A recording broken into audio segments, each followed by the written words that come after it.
Hi guys, welcome back to the Think About It podcast. I'm Nisi. I am so excited to have a safe space to speak our truth or to find it. So come on in for however long I have you here or however long I have your ear. Now let's think about it. Y'all, listen, bear with me today, okay? God, please, Father God, please send your Holy Spirit down. Touch this microphone in the name of Jesus. We will not have any more problems. Today, we're going to have a full 1 hour podcast. It's going to be done over. It's going to be good, juicy, informative. I mean, it's going to be good. We ain't going to have no more problems. In the name of Jesus, amen. Listen, I can pick no other day than today to just have on a hat. Y'all, I can't even talk right now. That's how aggravated it is. I need a drink. Glass, y'all. Mm-mm. Mm-mm. Mm-mm. Yeah. Mm-mm. Give me a minute, y'all. I got a drink. I have to. Mm-mm. Mm-mm. Mm-mm. Mm-mm. All right. Hey, you guys. Welcome back to another Think About It podcast with your girl, Nisi. We are back. We are here. Okay. We are clear. Okay. Y'all, it took me forever and a day, but I am here. Listen. I'm gonna try my best, y'all, not to think about it, and let's just go ahead and get into today's podcast. How's everybody doing? By the time as you get this, it will be Friday. Today's Thursday, but by the time as you guys get this, it will be Friday. Hope everybody's having an amazing Friday. I hope everybody had an amazing week. And let's enjoy the weekend, okay? Let's get litty. Not me, because I'm gonna be at work, but y'all come spend your money with me if y'all in Tampa. You know what I'm saying? So it's so crazy, y'all, as I was actually kind of writing out today's pod or whatever, and I was looking at the date. You know, today is 02/23, and the year is 2023. I feel like February has been a month, and it's honestly, I feel like 2023 is going to be a year, first off, but I feel like February has been a very enlightening month for me. But yeah, let's get into it, y'all. My week. Let's talk about my week. Well, first off, let's talk about last week. Thank you. I forgot the name of the person who, y'all, I'm sorry. I had your name, the microphone, and what I was dealing with knocked it right out my head. I'm sorry. But the person was who told me that I didn't do a word of the day last week, y'all, that's because I was babbling and I was drunker than a skunk, honey. Y'all, believe it or not, wine gets you lit. I'm sorry, okay? Wine get me lit. I don't know about y'all, but wine put me in my bag, okay? Because I really did not realize I forgot the word of the day. But I did put the word of the day on YouTube. If you see it on YouTube, you can still kind of, get that extra coins in your Cash App if you, whoever the first person is to give me that word of the day from last week. YouTube video. Okay, so I did put it on YouTube. It's on the screen basically. So, if you get all the way to the end and you get that word of the day, y'all already know what to do. All right, y'all. So let's talk about my week. My week, I'm not gonna hold y'all, has been a very, very heavy week. Okay, heavy this week, last week, and this week. I had a coworker passed away last week. And to be honest with you guys, I've been there probably about 9 months or so where I work now, but we were close in age. She was one of the few of us that's in our 30s that works there. And we had good conversations. I think we always had like this little, especially like, it's so crazy to say the ending part of, but the ending part of her work time with us. We definitely got a lot more, like, a little flirtatious, like, hey, boo, like, hey, like little stuff like that. But she always came and she spoke to me about, like, things that she had going on in her life. And, so I definitely, I don't know her, because I feel like it takes time to know a person, right? But I know a good amount of her to actually, for that to be an impact, on me. And like I said, we worked together, so we worked together. So just not even seeing her whilst I'm working, it's definitely a hard pill to swallow.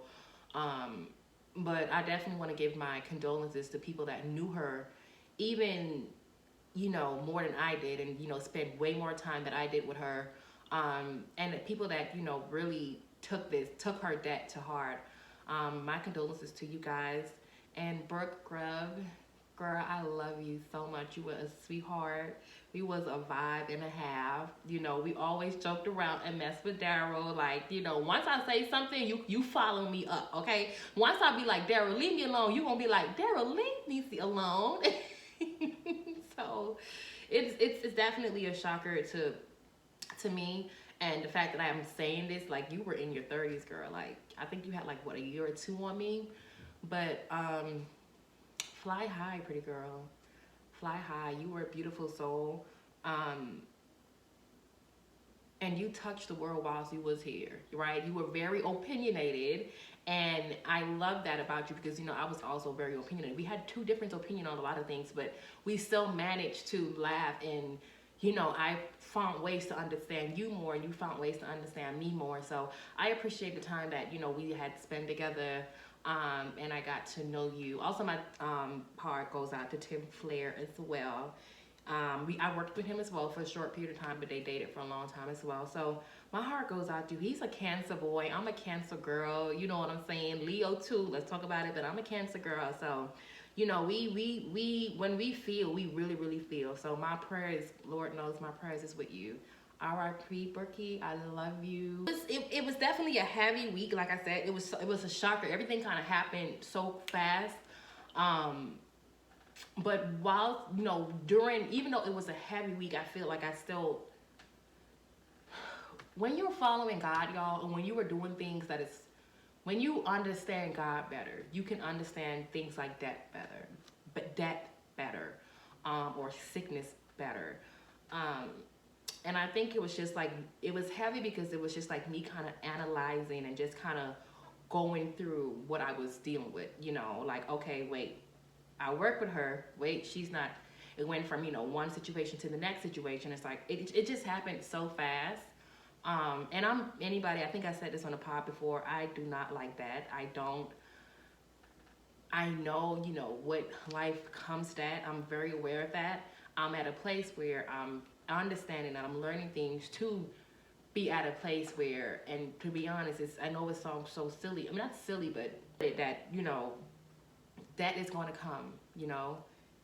So I just want to be able to prepare myself, if God forbid, if it's somebody that's close to me, or when somebody close to me passes away, that I'm able not to put myself in fetus position. Because if anybody knows me, once it's not like dealing with my daughter, because anytime my daughter kind of gets sick, I have to. So it's like I have to be superwoman. But if you give me an option, I probably would have put myself in fetus position. So I just want to be able to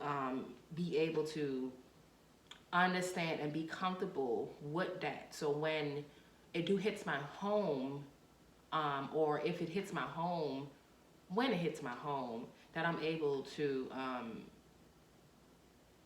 cope with it in a healthy way, if that makes sense. All right. Yeah. So that's what I was dealing with.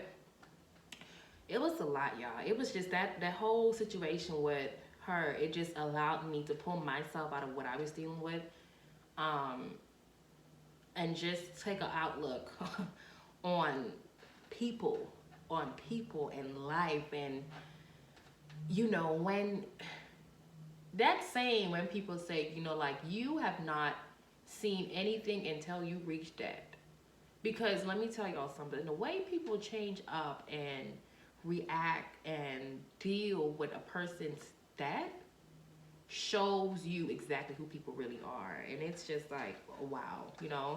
But yeah, I'm gonna go ahead and get off of that, y'all, because I really want to keep my energy up, y'all, after dealing with this microphone. I'm still trying to get it there, so y'all bear with me. All right. So, and then let me tell y'all, this is gonna help get my energy up. Okay. Day before yesterday, picked my daughter up from school. Let me tell y'all, child, I need another drink, girl, because So, yes, no, day before yesterday, my daughter is a basic what you call like a walker. She don't walk, of course. Well, you don't know, but she don't walk. So, if you know, y'all know. Oh, you park your car up, your kid come and hop in the car, you go on about your way. So you either could do a car rider, a walker, or a bus. Okay, so of course, my baby don't ride the bus. She just, for me, I'm so too protective and it's bad, but I know it's bad, but she don't. I'm not sitting in that long ass car ride, but she gonna use them feet and walk to my car. It ain't like it's a long walk anyway, okay? So I, park my car up like a normal school day.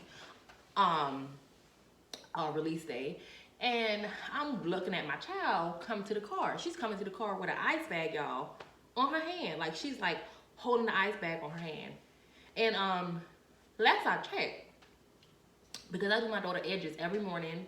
She don't play by her edges. She need mommy to come get her edges right. So I always do her edges. Of course, she got herself together, but mommy do the finishing touch, okay? So I know that my kid ain't walk out, and I drop her off. So I know my kid ain't walk out the house with no ice bag on her hand, okay? So I'm watching the act. Like the minute I seen her, like she was holding her hand, my motherly rage instinct went from chill, cool to bitch, what's going on, okay? So y'all, the minute she hopped in the car, I didn't even wait for her to like close the door. I was like, what happened? What is going on? Why is that ice bag on your hand, Miss Harmony? So she was like, Mom, she was like, can I get in the car first? I was like, no, what's going on? So she told me, she was like, some little girl, I'm not gonna say her name, but some little girl, my daughter had her bag like on the floor next to her desk, and she had it was kind of like cracked open, and she had chips in her bag. So the little girl was like, let me get them chips. And my daughter and her, they're not friends, and I made sure, asked her numerous times, like, y'all friends? I've never heard about this girl either. So, no. So she was like, my daughter was like, no, not the way you asking. No, you're not getting my chips. So the little girl proceeded to snatch her bag and hold her bag hostage. So, my daughter was like, give me my bag. So she was like, no, you're not getting this bag. So she, they kept going, give me my bag, blah, blah, blah, kids, So my daughter was like, listen, at this point, keep the chips, okay? Her head, she probably was saying that. So she was like, you know what, keep the chips. Just give me my bag. Run me my bag back. So the girl was like, no. So she ran her, like had her chasing her for her bag. The little girl had my daughter chasing her for her bag. And I think my daughter like kind of got a hold on it and tried to snatch it away from her. And when the little girl realized that my daughter had a hold, the little girl decided to bite my daughter.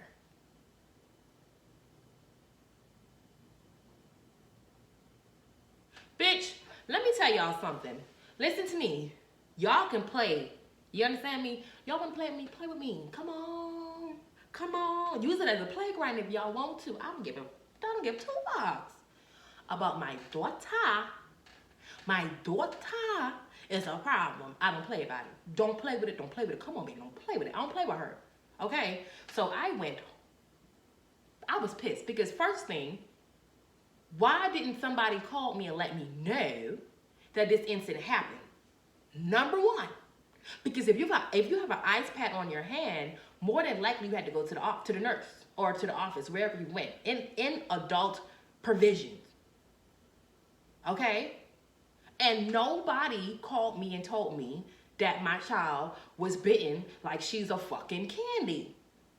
Okay? Ain't nobody told me my child was bitten like she's a piece of fucking bologna sandwich. Nobody said that to me. Nobody said it. Okay? So I'm pissed.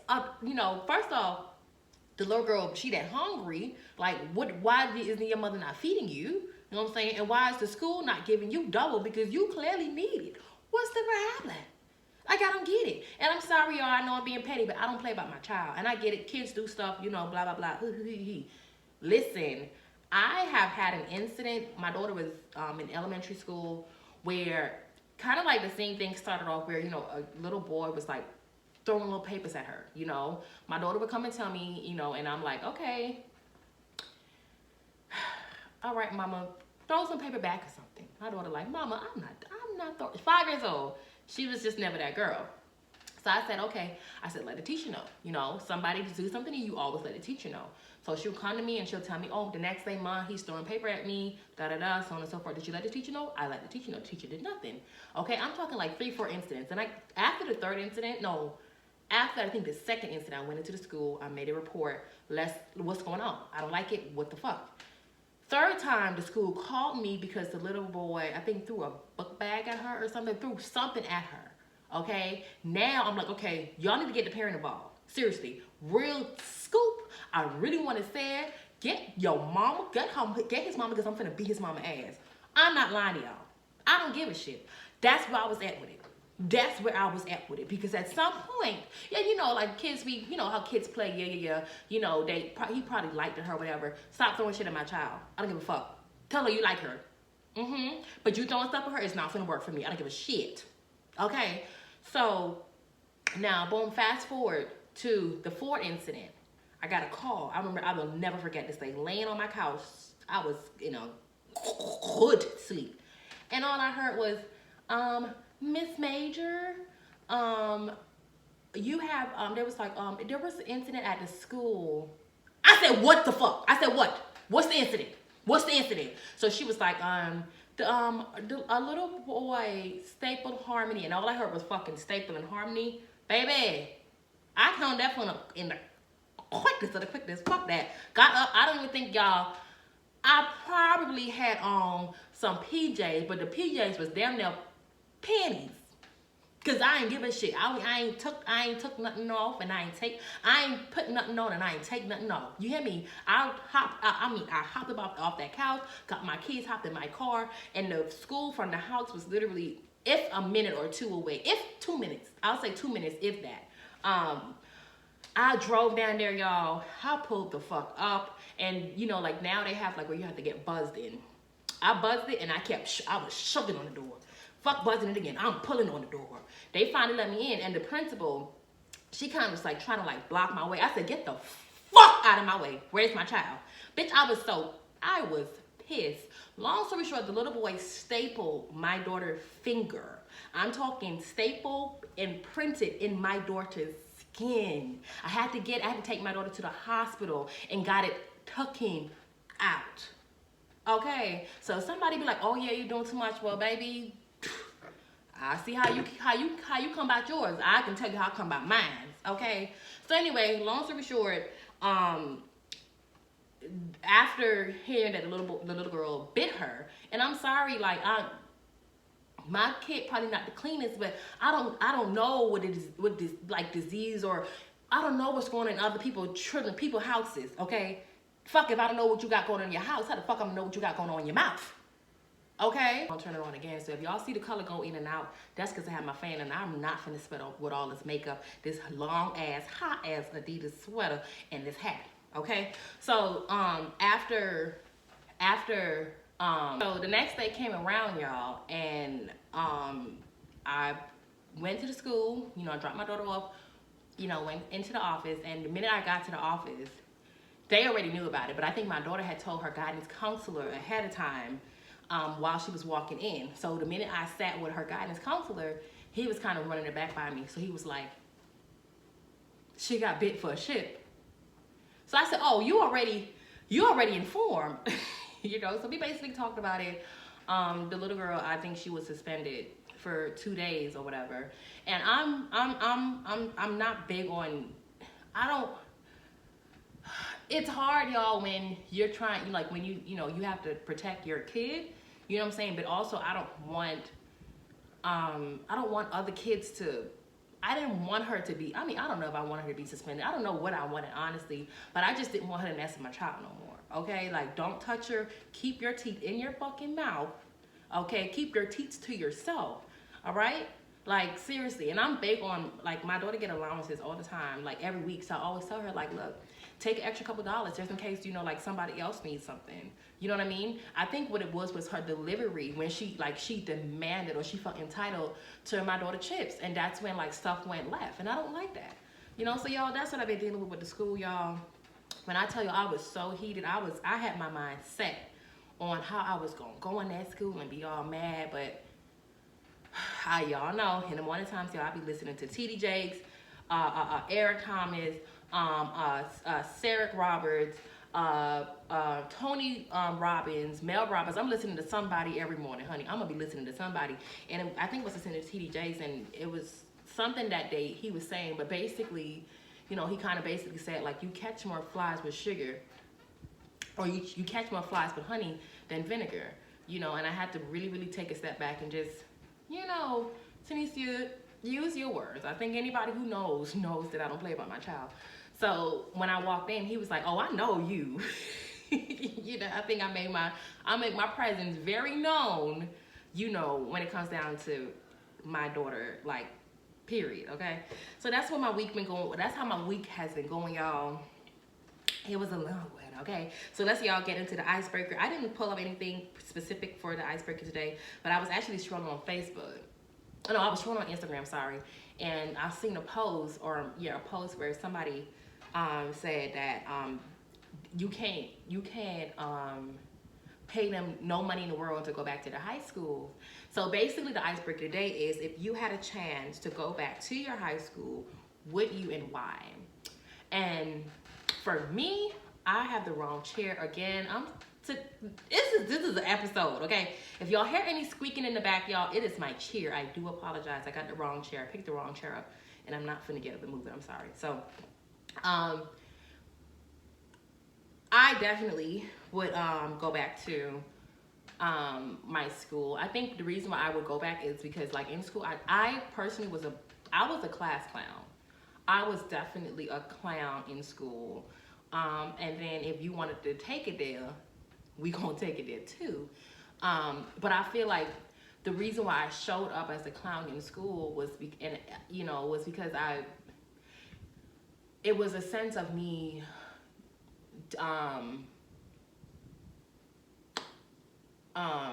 of like taking a step back of like what I was going through at home. You know what I mean? And my life wasn't like, I didn't have a hard or a tough life, I guess you can say. Like I said, my grandmother, for the most part, raised me. When I say a tough life, child, I grew up in the hood, okay? So it definitely was tough, but I think what it was, my grandmother did everything she possibly could. I think I was one of, including my cousin, I think I was one of 3 from our block that went to private schools. But it was just like, the not really having your mother there. And I think for me it didn't matter in a sense. Like, it didn't matter that I have my grandmother, but in a sense it didn't matter because it's like, I want my mother, being molested at 5 years old, not having your father, or just your father kind of having an absent presence in your life. You kind of, and on top of, like I said, growing up in the hood, and you go around, you go to these private schools where they're not from the hood. You know what I'm saying? They got at least a 2-story bedroom house that the little girl, like the girl or the boy, have his own room. You know what I'm saying? Life is good on that side, So I think it was like a release. It was a sense of like me just being able to get away from like my home. So I always, like, in my home, I didn't have a voice, but I, like in school, I'm gonna use my voice, if that makes sense. Like in my home, I'm like, and I think it goes back to the last episode where it said that, for a long time, I felt like I wasn't understood in my home. So when I went out in public, especially in my schools, you gonna understand me, And I think it was like I had an advantage of, crazy enough, my advantage was me being from the hood. Because all the other people, like, they're all preppy and, like this, and I'm like, I'll beat your ass. So I had like people that actually liked it and they respected that, you know what I'm saying? Because it's like, yo, she gonna keep it how, she gonna tell you how she feel.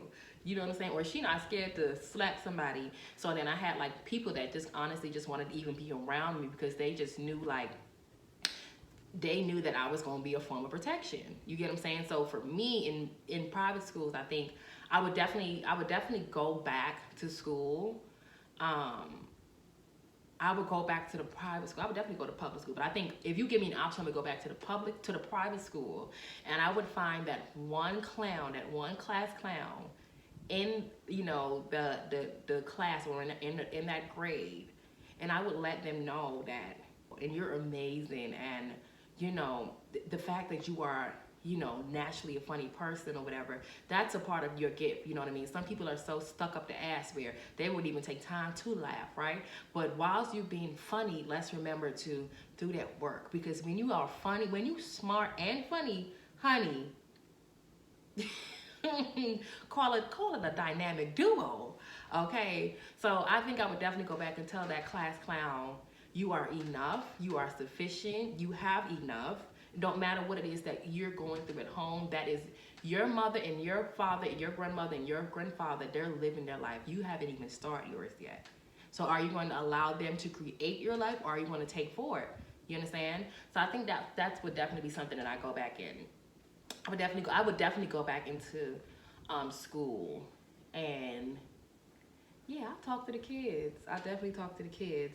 Honestly, I feel like, a part of being a class clown in a lot of your schools, your teachers loved you. They hated, like, if you was a butthole, that was different. I never really was an asshole. I have one teacher, Miss Fryer, that I think she would never like me because, y'all, it was an insensitive joke, and I told you I was a class clown. So, and when you a class clown and you coming from the, your environment, you're not thinking about people's feelings. That's the last thing you think about. You just think about making people laugh, But I think she was the only teacher. I wouldn't say didn't like me. I think she was disappointed in me, if that made sense. But for the most part, all of my teachers loved me. All of my teachers loved me.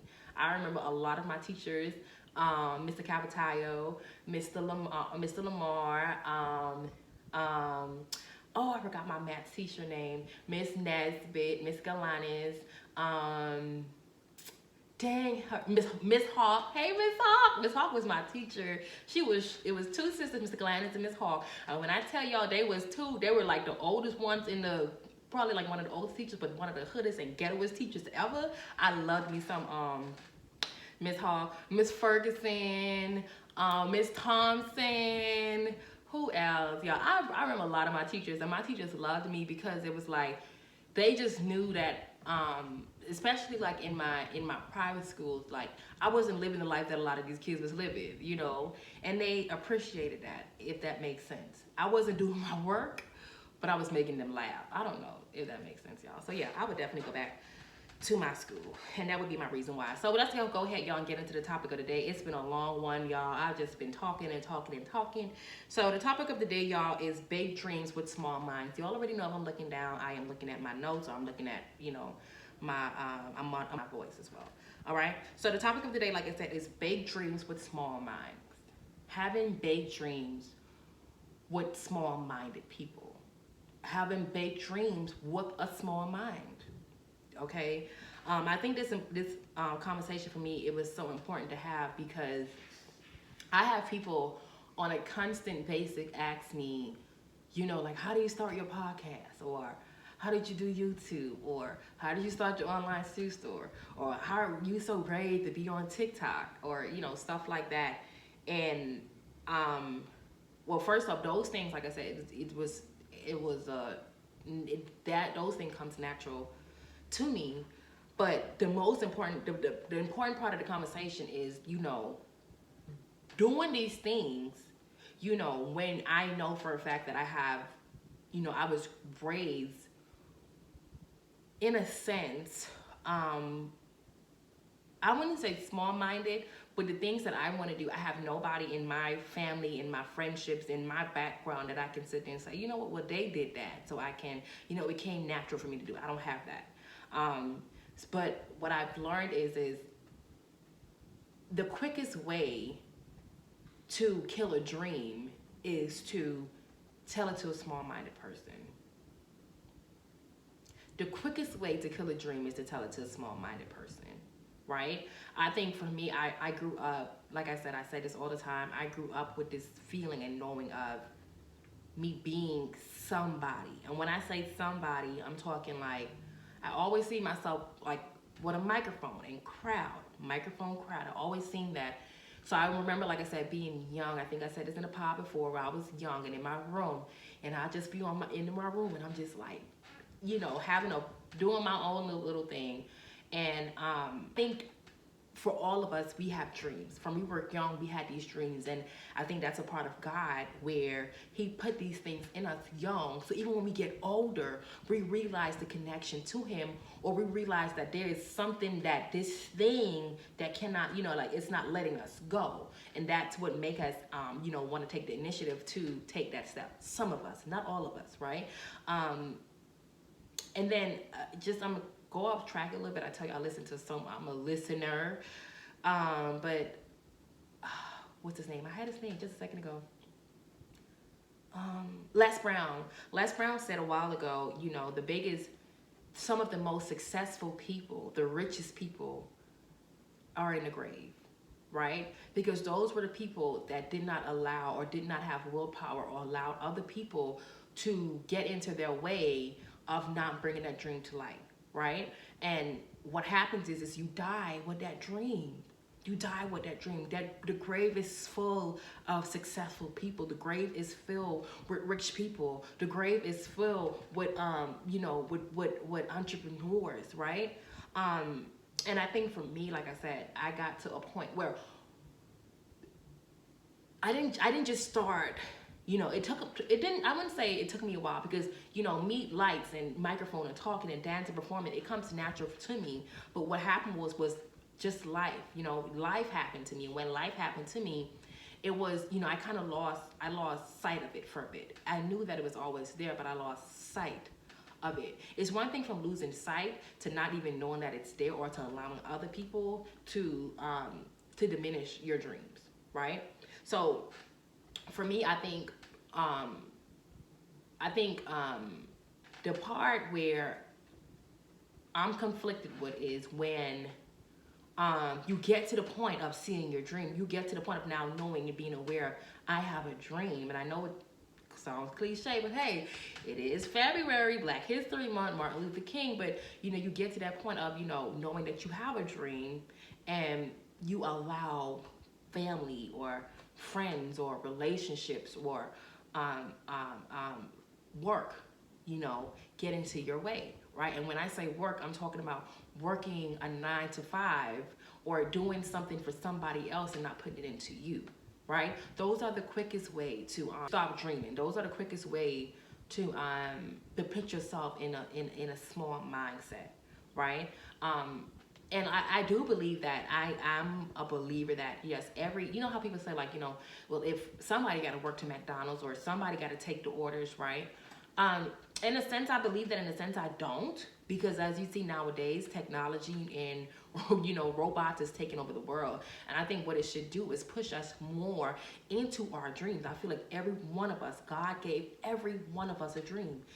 Every one of us a dream, right? And like I said, because of whatever the factor is, or the non-factor for term or words, you allow that to be your headline, okay?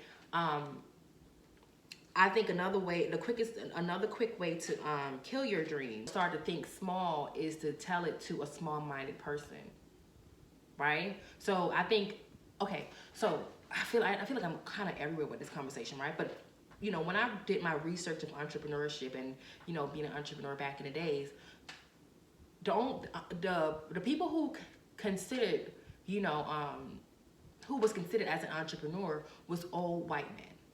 That's it, old white men.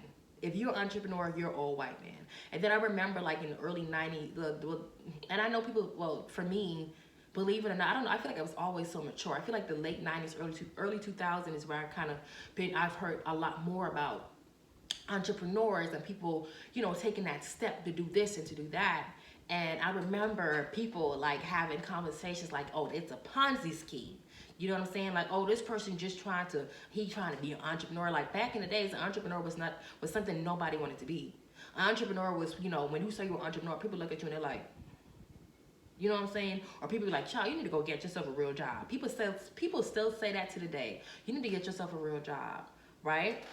But the word entrepreneurship or entrepreneur came from another country. And the meaning of entrepreneurship is to undertake, to take control of, right? Another quickest way to kill somebody's dream, the quickest way to kill your dream is to not change not change your outlook or to change the way you do things. You get what I'm saying? To be like I tell people, for me, I've learned that being an entrepreneur being an entrepreneur and your dreams, if your dream was to be an entrepreneur, then it's a part of your dream. I don't know, everybody have different dreams, right?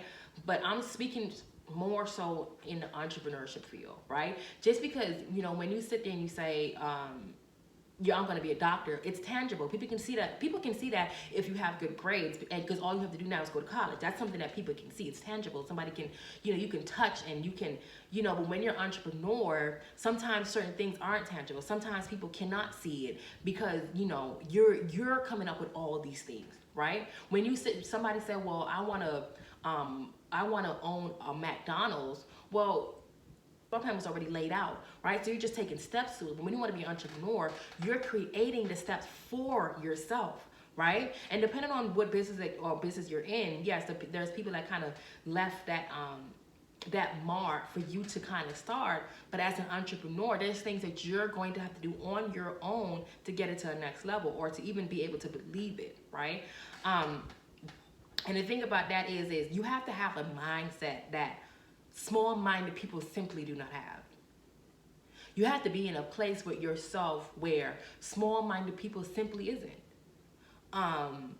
You have to want to do things that simply small-minded people would not do, right? And I think, like I said, we all have dreams. We all have purpose in us.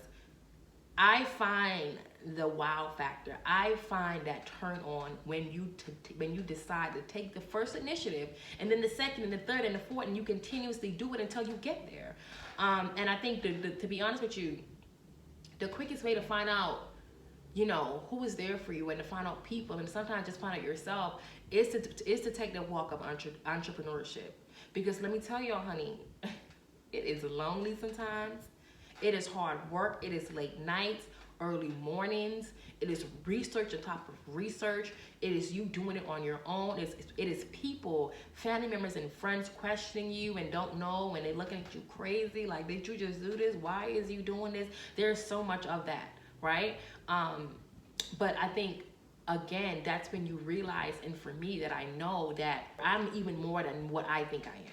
Right? Because when you take that initiative now to take step, when you're aware of those things and you're taking a step towards it, y'all, when I tell y'all, when I first started, I had an online shoe store 2 years ago. And I think for me, not in hindsight, but at the time, I started my online shoe store for the sole purpose of me doing something that I know in my hearts that I can produce, right? I can create. Right? I just had to be to a point of being consistent with myself to do it. And the same thing like with the gym, I had to be in a point of being consistent. I think when you start to do little steps, like little minute steps of being consistent, or little minute steps of what it is that you're doing or what it is that you want to do, God and the universe and people just comes together and figure the rest out, period, right? Because like I said, when I first started, I started off with my online shoe store. Like I said, yes, at the time I looked at it, it's going to be $1 million business. And what it was it wasn't $1 million business, but it taught me that, me being an entrepreneur is tangible. Okay. So I didn't just buy inventory. You know what I'm saying? When I say an entrepreneur, I think a lot of times people just, buy this and they say, you know what? Yeah, I'm gonna sell it. What is your plan? Like, that's not how that works, right? So for me, I'm talking research on top of research. I learned inventory. I learned my carriers. I learned e-commerce. I learned shipping. I've learned, the difference between a storefront and an online shoe store. These were the things that I was really, really focused on for a good amount of time. These were the things that I was focused on because I knew that I studied these things because I got to a point, like I said, of if this is what I'm going to do, if this is how I'm going to show up as, I am going to do it full-heartedly and wholeheartedly, no matter what, right? To that point, when I realized that, okay, yeah, God ain't playing with me, you know what I'm saying? It was like this burning urge of me wanting of me wanting more. You get what I'm saying? Like, I want to take in more. I want to learn more. I want to understand more. So there was times, I remember, I think it was around my birthday. It was around my birthday when I was in the process of opening my online shoe store, actually. And I had a dinner, but right before the dinner, I was actually trying to figure out all of my inventory on what I would have needed just to, you know, kind of to launch my website. And yes, everybody was celebrating me, but it was like, I'm not celebrating myself if I do not have my inventory ready, you know, and I'm not showing up for myself and doing the things that I said I am going to do, you know. And I remember, y'all, even at the dinner when, you know, I made that, like, you know, he was like, oh, put your book down. Like, because I literally, I had my books, I had my folders, I had my pen, I was writing at the dinner, at the table or whatever. And, you know, and I get it because, you know, when you're doing something different and it's different from what people see, sometimes it's hard for them to understand it, right? Sometimes it's hard for them to, you know, even appreciate it. So, you know, sometimes they, you know, they kind of get offended or, you know, shit, sometimes they get jealous because, you know, the resiliency that you have, right? And I know for a fact, you know, like out of I'll probably say two people out of that whole dinner table, I know for a fact was, I wouldn't say intimidated. I don't even want to use the word jealous, but it didn't sit well with them. It just didn't sit well with them that, you know, I want to, and then I'm like probably like the youngest one in the group as well.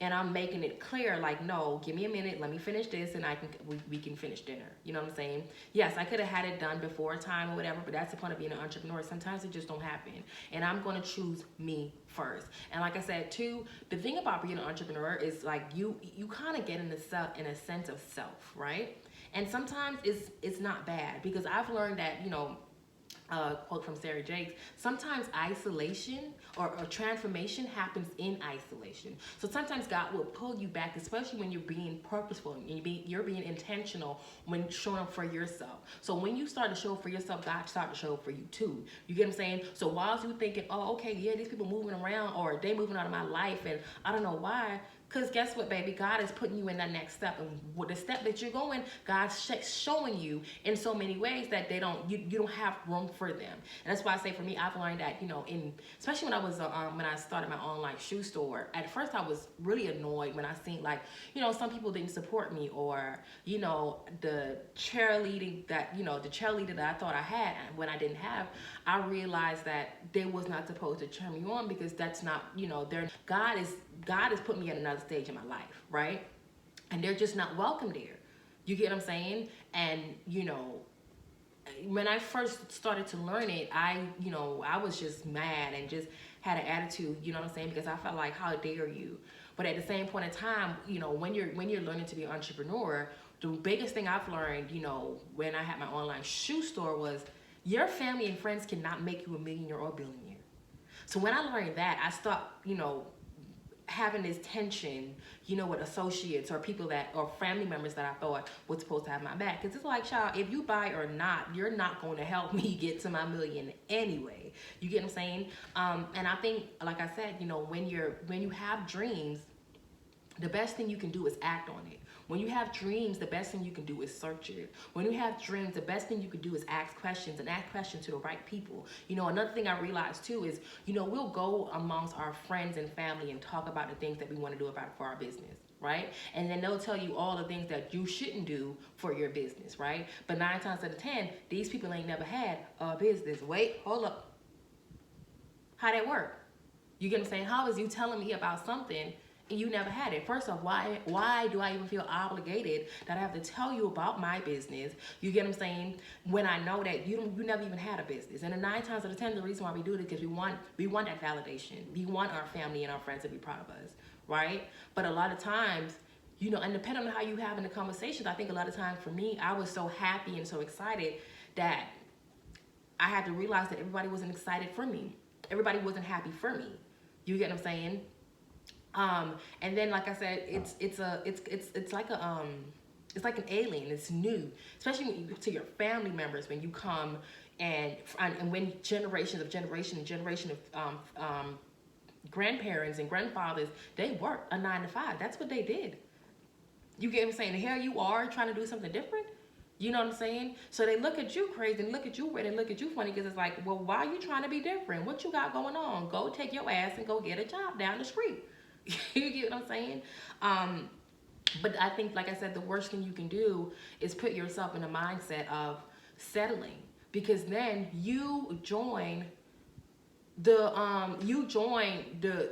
rich grave community. You basically just sign off and just put yourself there. If you're not gonna dream, if you're not, you're not dream, but if you're not gonna take action, if you're not gonna be intentional, or even start to source and find out what your dreams are, or to make that first step, then might as well you just sit there and to tell yourself, I am a member, even though you're not dead yet. I am a member of the Rich Grave Society. That's it. And for me, y'all, I think Lord knows if there is a thing where people toss and turn in their grave. Honey, I will toss and turn and cross and do the crisscross in my grave if I do not fulfill my dreams. I'm not doing it, right? I cannot do it. I just cannot. I'm sorry.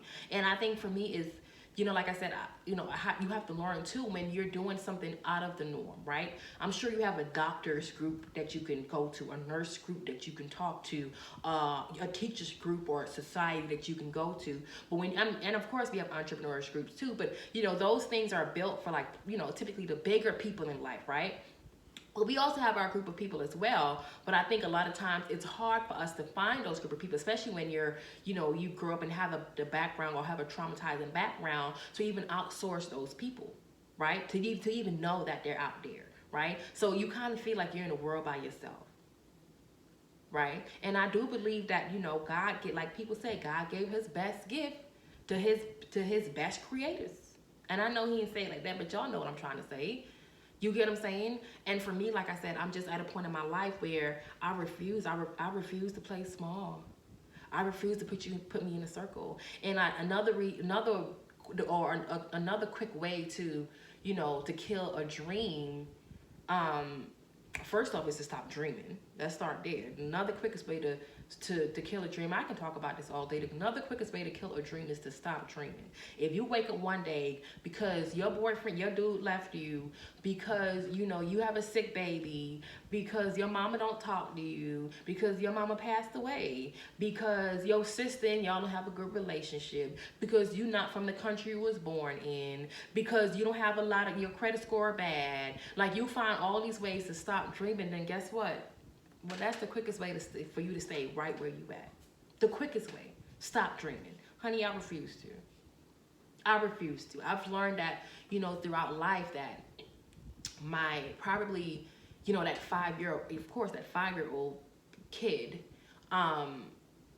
probably, being a singer. Because first off, child, I never could sing in my life. I don't know what the hell I had going on, but that image, that stage, the lights, the people, that is still there.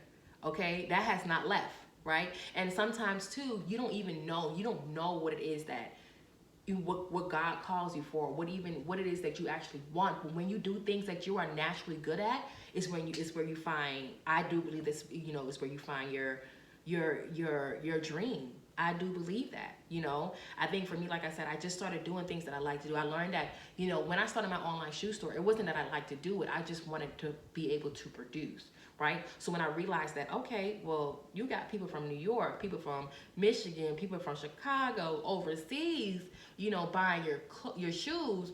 Okay, T, you can produce, right? You do have a meaning here, right? And I think that was my first step. My first step of me kind of dreaming again, me trying to take an action and taking steps to get back to my dream, right? And like I said, the reason why, I didn't say, but the reason why I closed my online shoe store was because, when you're a single mother, and like I said, I moved to Tampa, so I was in transition of moving to Tampa, and I had an online shoe store, so it was impossible for me to buy inventory and also save money to move. So I at first I kind of closed it off for a minute, you know what I mean? I was like, you know what, let's just take a break. let's save some coins. Let's focus on what it is, focus on one thing at a time. And I'm the type of person, y'all, I would put everything on my plate and try to clear it off all at once.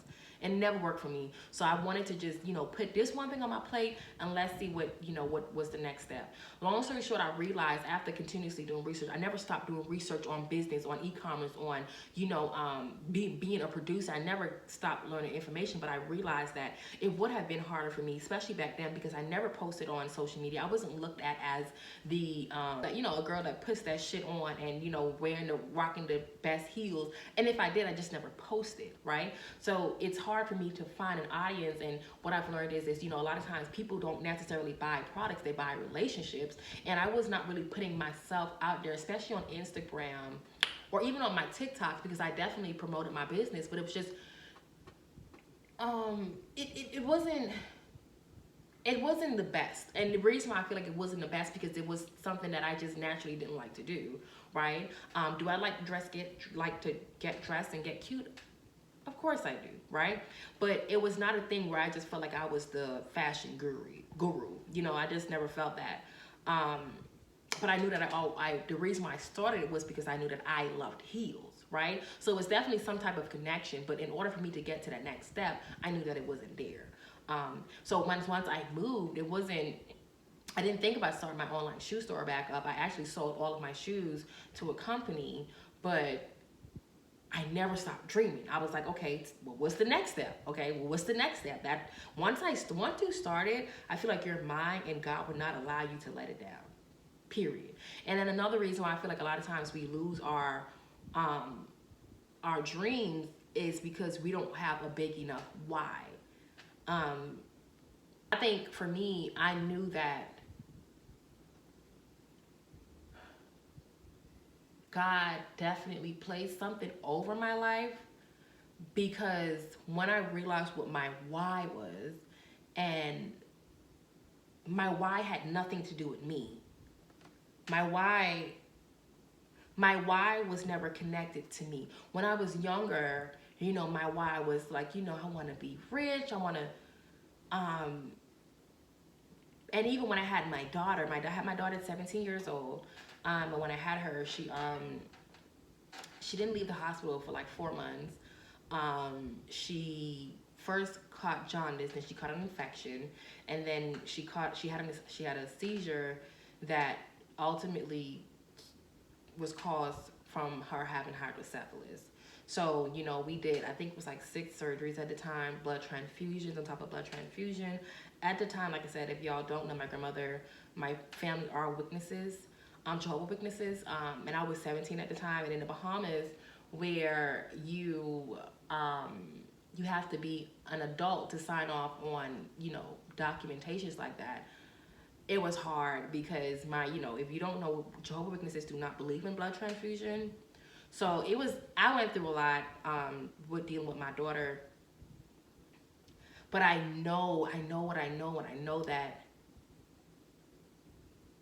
she was my why. She was my why. She is my why. She's my why.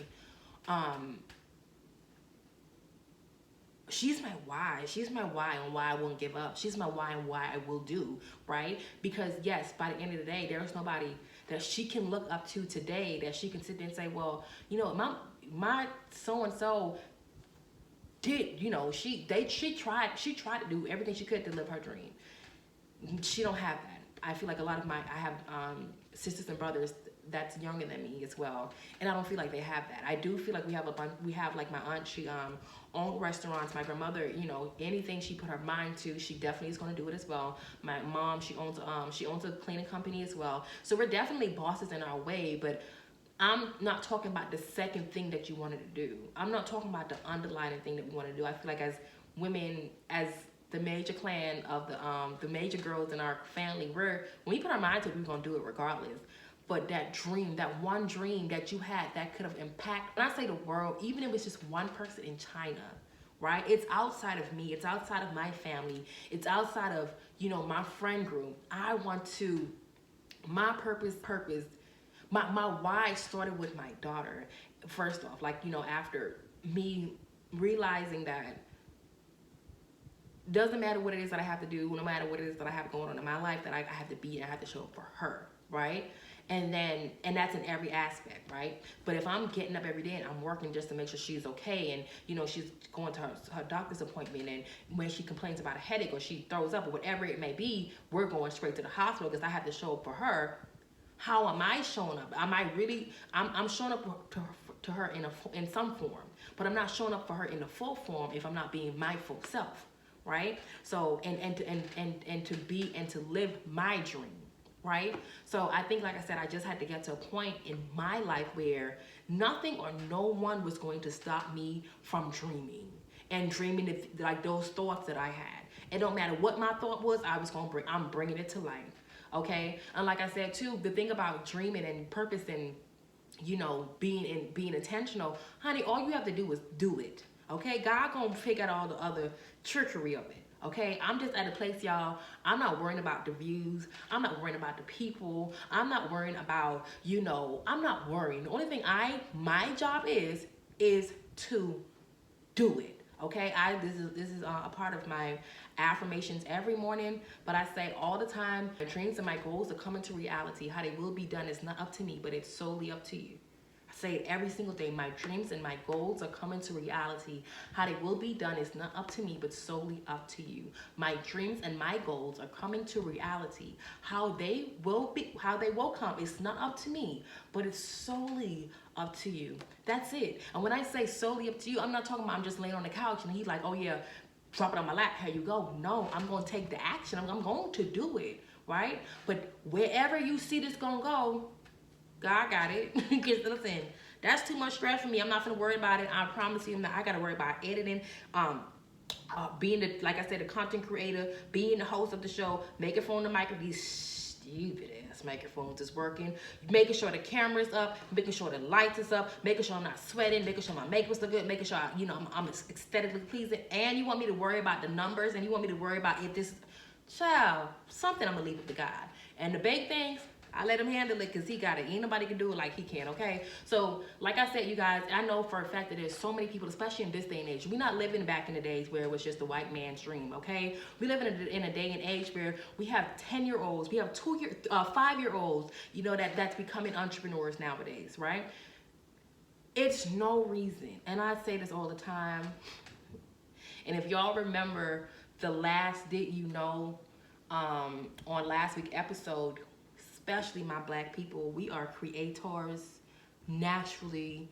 It just happens. We ain't even gotta do too much, Sway. Let's be honest. let's be real. We lit as shit. Okay? So with that being said, y'all, let's put our mind and take action and let's do it. Stop allowing other people, stop allowing negative people, negative relationships, whatever that is that you may be. Is somebody sitting home right now? I'm talking about it's burning them that they not doing something that they supposed to have been doing. And I'm talking like they crying themselves to sleep, knowing that right now they're supposed to be off doing what they're supposed to do, but they in this relationship that they in, and all they're doing is wasting their time arguing every single day when they could be out there focusing on their dreams. There's somebody that's sitting home right now. I'm talking about, honey, just taking care of the kids. Just taking care of the kids. I'm just taking care of the kids. But who taking care of you? Okay, there's somebody out there right now. I'm talking like right now. Y'all got the plan. Y'all gotta do is put it into action. That's it. Just put it into action. Just pen and book. Write it down. Okay, there's somebody out there right now that know that y'all ain't supposed to be going to the club on tomorrow night. Y'all know that. And I'm here to tell you, sis, don't do it. Don't do it. Sit your ass home. Get your paper. Get your book. Pull up your research. Whether you doing it on YouTube, where you getting it out of a book, out of a audio, whatever you getting your information from, sit down and do the work, please. Okay, please. And I think for me, the urgency of me being intentional every single week, when I tell y'all, sometimes when I say I had no sleep last night, I just tossed and turned for whatever the reason was. I have those days when my sleep is just bad, y'all. And I was like, you know what, T, don't do the pod today. Just get some rest. And I'm like I said, quick. Hell no, T, you gonna do the pod today. I don't know what the fuck. You gonna get some rest after the fact. Okay? I'm just not doing that because I don't know who purpose is attached to minds. And believe it or not, that's just how God works. Okay? Everything does this. Everything is a tripling effect. Every single thing. And for me, I cannot wait until I see who purpose is connected to minds. Okay? I cannot wait to have those moments where I have those oh my God factors. I cannot wait. I cannot wait. And well, at the time, child, I'm probably be dead. But hey, I want my great grandchildren to be like, Niecy, don't play with my grandma. Don't play with my great grandma. Yeah, because she was that girl. Period. I want people to be like, hey, ain't you Niecy grandchild? Mm-hmm. So is. That's what I want. Period. And like I say, when you taking those steps, ain't shit sweet. Ain't shit light. Ain't shit easy. You gotta put in the work every single day, no matter what, no matter who looking at you. Okay? And if it's people inside your group of circle that you know ain't supposed to be there, remove yourself. You wasting time, baby. And you don't even know you could be probably playing with your life because she probably even know the work you got, or he know the work you got. Okay? You just don't know it. And if you do, you just too scared to act on it. Okay, well, put your life in somebody else's hand and tell me how that go out. All right?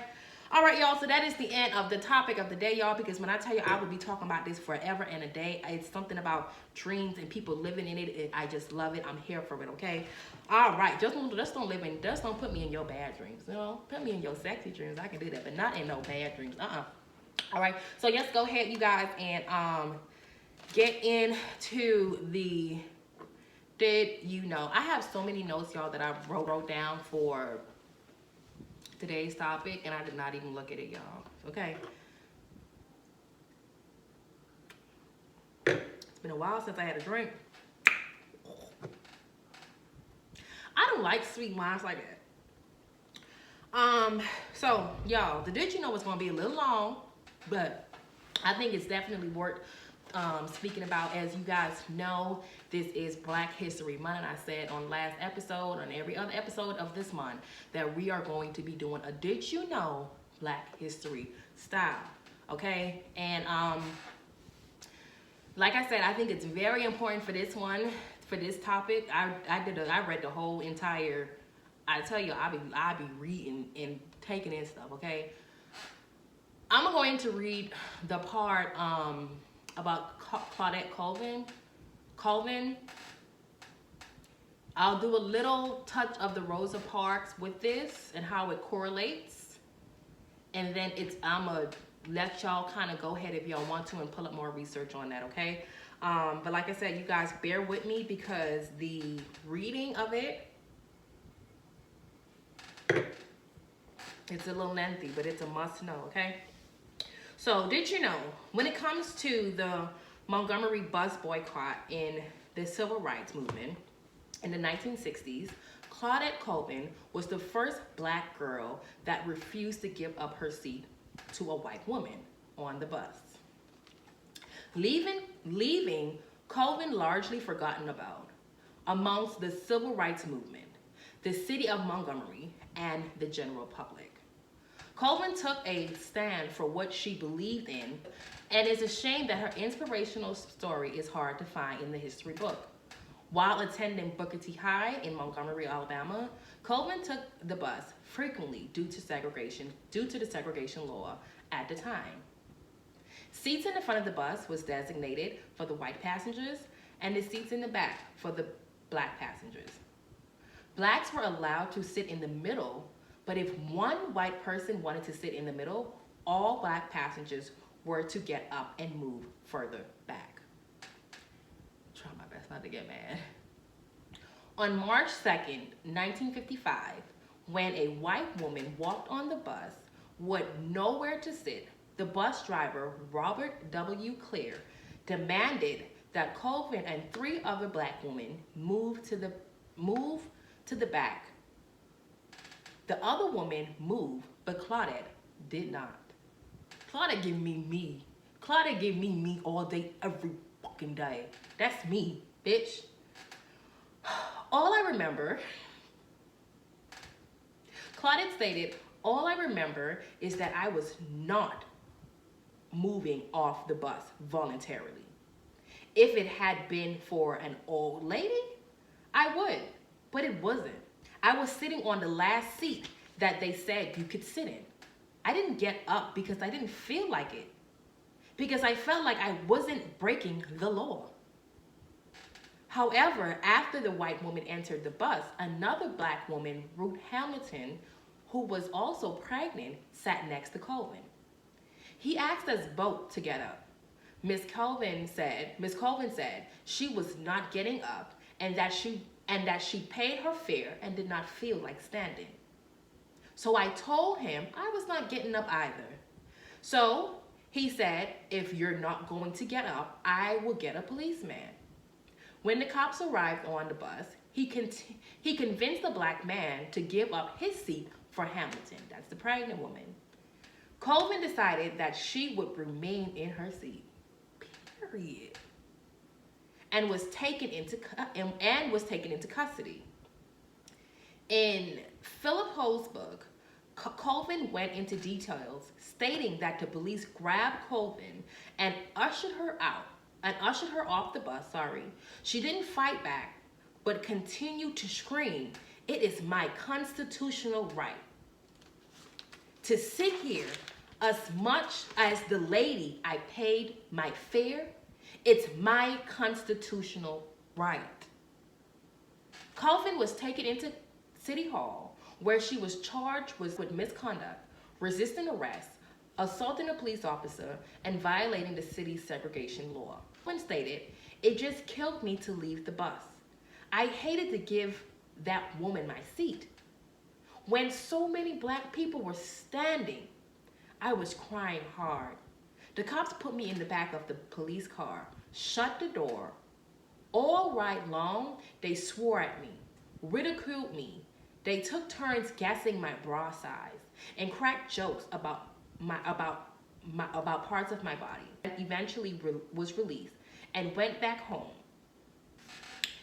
Decades had went by, and her story is not as prominent as it should be, right? And how that correlates with Rosa Parks, before I be petty, was, like they said, Claudette Colvin was not one of the first, Colvin basically was before Rosa Parks. Like Colvin was the first person to not give up her seat, right? I didn't write down all the information, like I said, you guys, because it was very long, but so after they arrested her, and she pled innocent, they found her guilty, right? And when they found her guilty, the black advocates basically felt like, you know what, we have to do something about this.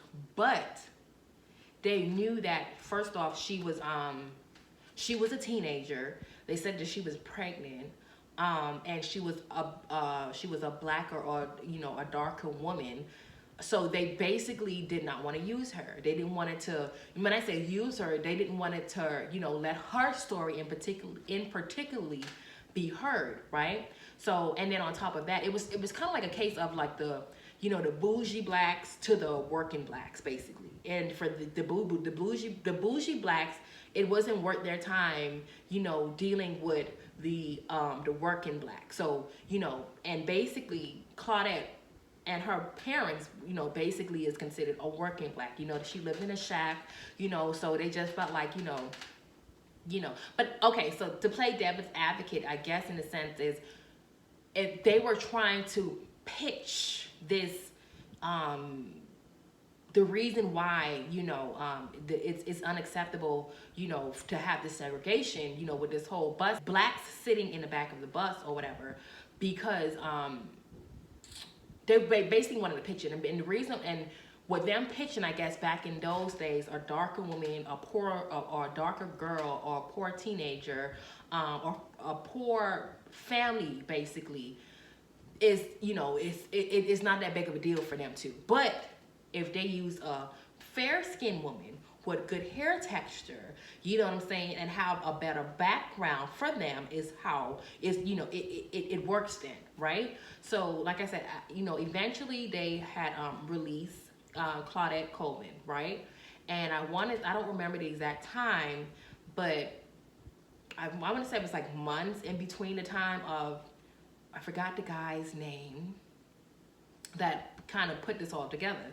So they actually went looking for somebody to reenact basically the whole Claudette Colvin thing. So with Rosa, and I think they said it, the guy said it in his quote, he was like, if Rosa didn't come along, he probably would have took days trying to find somebody like her.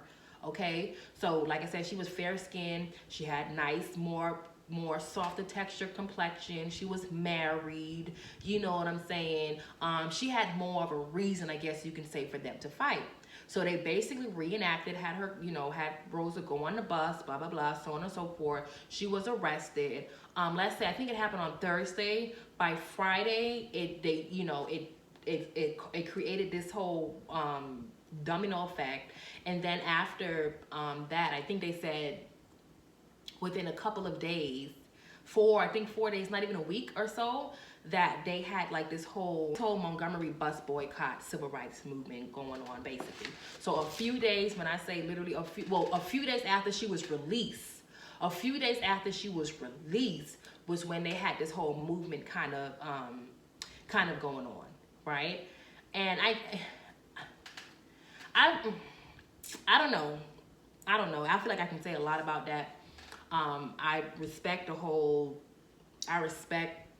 for Rosa for even sitting on the bus, even to reenact it. But I definitely feel like Claudette Colvin should get her props, period. Okay, she didn't know what would be the side effect from it. And like I read where it said that, back in the days when she did that, like, people were getting lynched and killed for things like that. So right after she got arrested, they said that she was so terrified, she was petrified.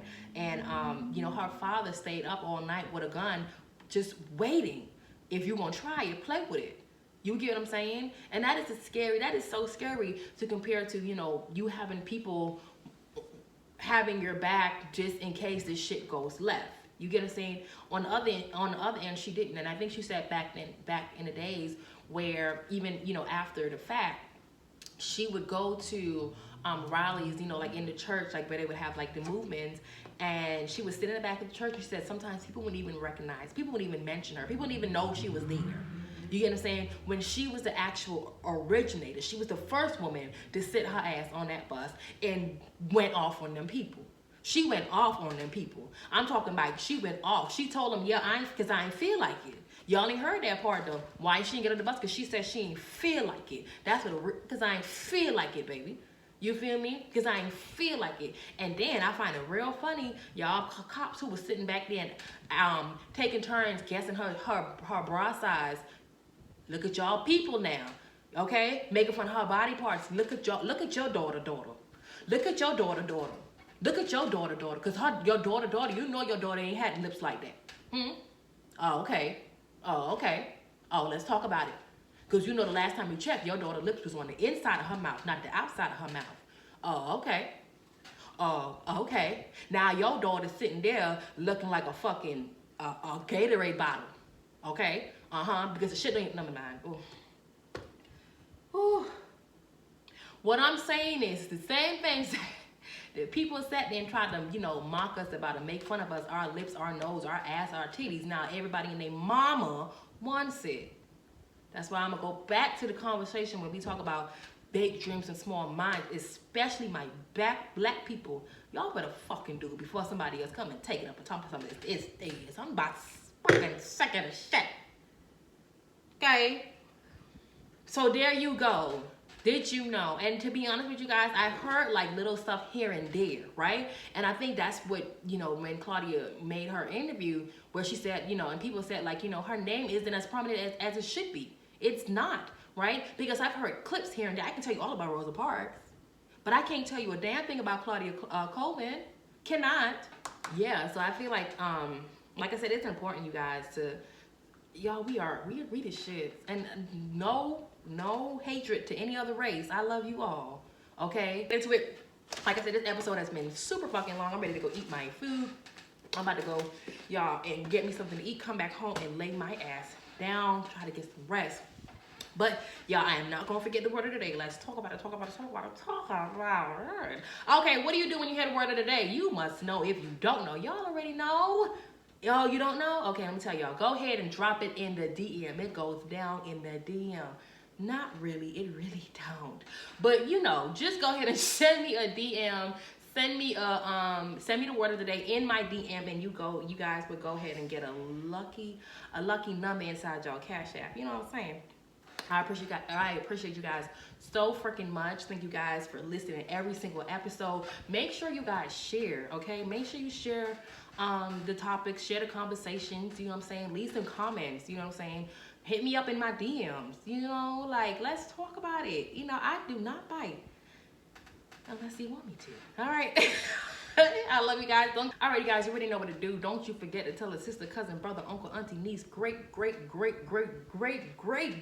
auntie on your sister's side. Second remove, because he was fucking around with Sister Shirley down the street. This is the thing about a podcast. With your girl, Niecy. We out, baby.